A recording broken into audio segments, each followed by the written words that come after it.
नमस्कार, मैं चंद्रशेखर जोशी देवभूमि टुडे में आपका स्वागत है। पीछे ये चुनाव अजीब व गरीब किस्म का चुनाव है। एक कदम आगे दो कदम पीछे क्या होता है, ये उत्तराखंड के त्रिस्तरीय पंचायती चुनाव में दिख रहा है।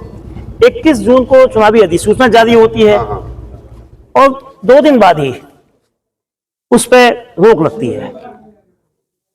उसके बाद 1 से अधिक स्थानों पर मतदाता सूची को लेकर असमंजस बनता है। कहीं 2 स्थान पर वोटर जो दर्ज हैं उनका, अगर वो चुनाव लड़ रहे हैं तो उनका नामांकन पत्र खारिज होता है, कहीं वो चुनाव लड़ते हैं। ऐसे अनेक मामले हैं। आरक्षण के आवंटन का सवाल अभी भी अदालत के विचाराधीन है, हाईकोर्ट में मामला चल रहा है।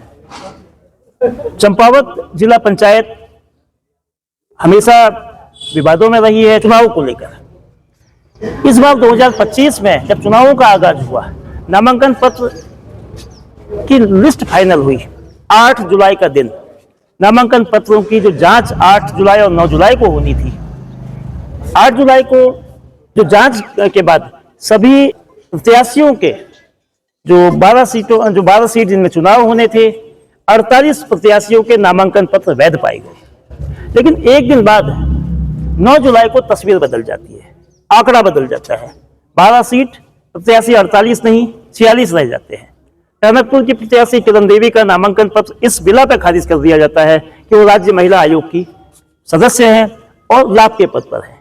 अलबत्ता किरण देवी का कहना था कि उन्होंने व्हाट्सएप के जरिए इस्तीफा काफी समय पहले दे दिया था, जिसको आयोग की ओर से उसमें न स्वीकृति दी गई न नामंजूर किया गया।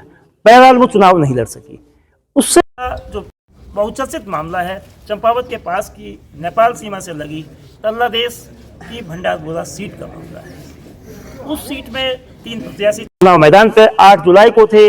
उनको वैध प्रत्याशियों की सूची में सार्वजनिक किया गया। लेकिन एक दिन बाद 9 जुलाई को पास में ही जिला पंचायत के सामने एक सूची चस्पा है जिसमें 2 नामांकन पत्र खारिज किए गए हैं। विमल सूटा जो रिटर्निंग अफसर हैं, उन्होंने कमल रावत जो भंडारगोला से प्रत्याशी थे, पहले भारतीय जनता पार्टी में रहे थे, इस बार भारतीय जनता पार्टी के अधिकृत प्रत्याशी शैलेश जोशी के खिलाफ चुनाव मैदान में थे। तीसरे प्रत्याशी अशोक सिंह महल से शैलेश जोशी की शिकायत पर आपत्ति करते हुए चुनाव नामांकन खारिज हुआ। कमल रावत उसके खिलाफ हाईकोर्ट गए। एकल पीठ ने याचिका को नहीं सुना। कल 18 जुलाई को जो डबल बेंच थी, चीफ जस्टिस नरेंद्र और आलोक मेहरा, न्यायमूर्ति आलोक मेहरा की डबल बेंच ने इस मामले में फैसला दिया। चुनाव निशान आवंटन जो कल 18 जुलाई तक हुआ था, अब उसमें एक और चुनाव निशान आज 19 जुलाई को आवंटन करना होगा। राज्य निर्वाचन आयोग को यह आदेश उत्तराखंड की सबसे बड़ी अदालत ने दिया। जो तमाम दलीलें रिटर्निंग ऑफिसर की थी वो खारिज कर दी गई है। वो दलीलें जो याचिकाकर्ता कमल रावत की थी उसको स्वीकारा है। जो कोर्ट में जो जीत हुई है, अदालती जीत, अब जमीन में किस तरह से नए नतीजों को लाएगी, समीकरणों को बदलेगी, राजनीतिक मिजाज को बदलेगी, राजनीतिक पारे को चढ़ाएगी, इन सबको जानने के लिए कमल रावत हमारे साथ है। कमल रावत जी, अदालत की तो अब क्या आप जीत की क्या प्रतिक्रिया है और जब के मैदान जाएंगे, उससे पहले जो रिटर्निंग अफसर का फैसला था वो फैसला क्या था और क्यों आपको पहले उन्होंने इजाजत दी, वैध सूची में डाला 8 तारीख को और 9 तारीख को, तो पूरा मसला था क्या? बहुत बहुत धन्यवाद आपका। सब लोगों को पता है 4 जुलाई को मैं अपना नामांकन पत्र दाखिल करता हूं। मैं जिला पंचायत भंडारगोला से जिला पंचायत सदस्य के तौर पर, एक जनता की आवाज के तौर पर अपना चुनाव लड़ रहा हूं। 4 तारीख को मैं नामांकन दर्ज करता हूं और 7 तारीख को मेरे नामांकन पत्रों की जांच होती है, जिसमें सारे कागज मेरे सही पाए जाते हैं और मुझे 7 तारीख को स्वीकृति लेटर प्रदान किया जाता है। अचानक सत्ता पक्ष के प्रत्याशी द्वारा, जो भाजपा का प्रत्याशी है शैलेश जोशी, उनके द्वारा 7 तारीख को सत्ता पक्ष के दबाव बना पुलिस द्वारा एक फाइल करवाई जाती है रात में मेरे ऊपर, मेरा नाम लेकर चार्जशीट फाइल करवाई जाती है। व्यक्ति क्या जिसमें केस FIR हुई होती है 1 साल पहले, उसमें मेरा नाम जोड़कर उन्होंने चार्जशीट फाइल की ताकि मेरा नामांकन रद्द हो। फिर उसके द्वारा दिनांक 8 तारीख को 7:30 बजे रात को, चूंकि आप लोगों को पता है 5 बजे कल भी हम आए थे, 5 बजे यहाँ पर कार्यालय बंद हो गए थे और इनने 7:30 बजे आपत्ति लगाई शैलेश जोशी ने कि इनका नामांकन निरस्त किया जाए। तो 9 तारीख को यहाँ पर जो निर्वाचन अधिकारी हैं इनके द्वारा मेरा नामांकन रद्द किया जाता है। मेरे तमाम अपने वो रखने के बाद भी इनने मेरा नामांकन रद्द कर दिया गया। मैं आरओ साहब से कहता रहा कि मेरा नामांकन वैध है, आपने स्वीकृति लेटर दिया है। ये 7 तारीख को मेरे ऊपर केस बनाया गया, तो 3 दिन बाद का केस में कैसे मुझे पता चलेगा कि मेरे ऊपर है। और पूर्व में एक मुकदमा था जो जिसमें मैं दोष मुक्त हो गया था, उसके जरिए इन लोगों ने मेरा नामांकन सत्ता के दबाव के बल पे कैंसिल कर दिया गया। लेकिन मैंने हार नहीं मानी, मेरे साथ लोगों की दुआएं थी, मेरे क्षेत्र के लोगों की दुआएं थी, उनका आशीर्वाद था, माताओं बहनों का, बुजुर्गों का आशीर्वाद था और मेरे इष्ट देवों का आशीर्वाद था। मैं माननीय उच्च न्यायालय में मैंने अपनी याचिका दायर की, जिसमें डबल बेंच में 18 तारीख को कल सुनवाई हुई और वो 18 जुलाई को सुनवाई हुई। तो माननीय उच्च न्यायालय का मैं धन्यवाद करना चाहूंगा।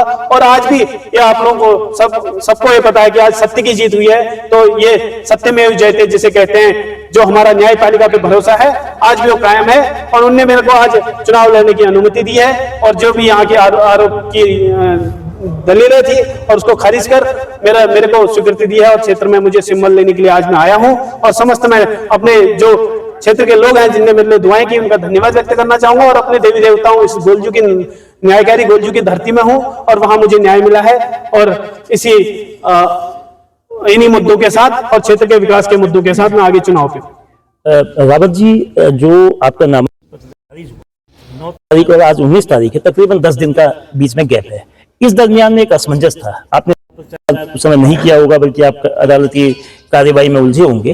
तो ये जो वक्त आपको मतलब नुकसान हुआ है, जनता के बीच नहीं जाने का मौका मिला, तो इसका आपको कितना, अदालत के फैसले के बाद इसकी भरपाई कैसे करेंगे, लोगों के बीच किस तरह से जाएंगे, अदालत के फैसले को आप कैसे इंटरप्रेट करेंगे अपने क्षेत्र? बिल्कुल, जैसा कि 9 दिन का समय मेरा डिस्टर्ब किया है, लेकिन मैं इसको बिल्कुल अपना, जो इन लोगों ने मेरे साथ षड्यंत्र किया, जो मुझे दबाने की कोशिश की, जो तल्लादेश की आवाज को दबाने की कोशिश की, तो मैं समझता हूं कि आज सारे लोग आज जानकार हैं, सभी लोग आज सभी सोशल मीडिया के माध्यम से सबको पता है। तो सब लोगों को पता है कि इनने षड्यंत्र किया मेरे साथ, जबरदस्ती में हार के डर से इनने अपने मेरा नामांकन रद्द करवाने की कोशिश की।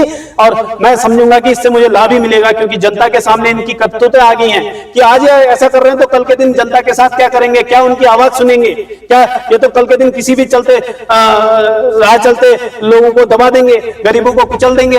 ऐसे तो ये लोग सत्ता के दबाव में किसी को आगे आने नहीं देंगे। कल के दिन कोई गरीब का बच्चा आगे नहीं आ पाएगा। ये लोकतंत्र की हत्या करना चाहते थे, इनने लोकतंत्र की हत्या करी, लेकिन माननीय उच्च न्यायालय ने लोकतंत्र को बचाया है। मैं बहुत बहुत धन्यवाद करना चाहूंगा और अपने क्षेत्र के लोगों से मैं निवेदन करना चाहूंगा कि जो 8-9 दिन में आपके बीच नहीं आ पाया ये माननीय उच्च न्यायालय के कामकाजों से, तो मैं आज से आपके बीच हूं, क्योंकि मेरे को सब जानते हैं। मैं लगातार 10 वर्षों से यहाँ सेवा कर रहा हूं, तो मुझे लगता है कि इस चीज का मुझे बेनिफिट ही मिलेगा, क्योंकि लोगों को सब इनकी हकीकतें पता चलती है। ये सत्य की जीत है, ये राजनीतिक साजिश थी। सत्तारूढ़ पार्टी के द्वारा एक प्रकार से दबाव डालते हुए रिटर्निंग अफसर के द्वारा इस आवेदन को, इस नामांकन पत्र को अवैध कराया गया, ये कहना है कमल रावत का, जिनका नामांकन पत्र अदालत ने दोबारा उसको चुनाव निशान आवंटन करने के लिए, यानी कि चुनाव मैदान में उनको उतारने की इजाजत दी है। अब जो 18 जुलाई के बाद की तस्वीर ये है कि 12 जिला पंचायत की सीटों में 46 प्रत्याशी अब नहीं बल्कि 47 प्रत्याशी होंगे और 47वें प्रत्याशी कमल रावत होंगे। चंपावत जिले की 3 सीटें जो पहले ही निर्विरोध हो चुकी है, रैगांव से मनीषा कालाकोटी, मटियानी से पुष्कर राम और कानीकोट से आशा अधिकारी, यानी कि 3 सीटों के लिए कोई मतदान की नौबत नहीं है। 24 जुलाई को वहाँ मतदान है। चंपावत जहाँ का ये मामला है, 18 जुलाई कल निशान बटे थे, जो चुनाव निशान थे, 28 जुलाई को मतदान होंगे। मात्र 8-9 दिन का बीच का अंतराल है।